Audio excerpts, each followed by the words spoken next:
আজকে মজার একটা ভর্তা করব। খেতে কিন্তু খুবই ভালো লাগবে। আর এই যে চলে আসলাম পানি নিয়ে। ভর্তার উপকরণ যা যা লাগবে সব কিছু রেডি করতেছি।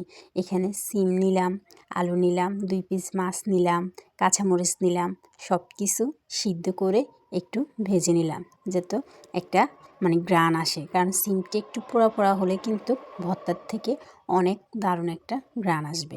আর আমি আজকে ভর্তাটা বাটবো শিলপাটায়। তার জন্য শিলপাটাটা ভালো করে ধুয়ে নিলাম। কারণ আমরা গ্রামের মানুষ, আমরা সবসময় স্বাচ্ছন্দ্য বোধ করি বাটা খেতে। তার জন্য শিলপাটায় চলে আসলাম।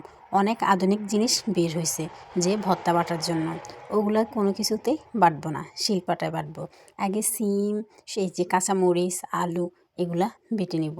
আমি সবসময় যে কোনো ভর্তার মধ্যে 2-1টা আলু দিতে খুবই ভালো লাগে।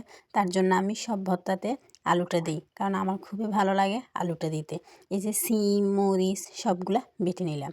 আর এই শুকনা মরিচও কিন্তু আমি এই ভর্তাতে দিব, একটু ঝালের পরিমাণটা বেশি করে দিব, কারণ আমার কাছে ঝালটা ভালো লাগে। ভর্তার যদি ঝাল না হয় তাহলে ভালো লাগে বলেন? আর এই যে মাছের কাঁটাগুলা ছেড়ে নিলাম এক এক করে, সেই সাথে লবণ, শুকনা মরিচ, মাছ এখন ভালো করে বেটে নিব।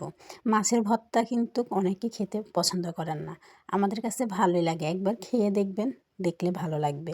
আর ভর্তার মধ্যে যদি পেঁয়াজ না দিই তাহলে ভালো লাগে।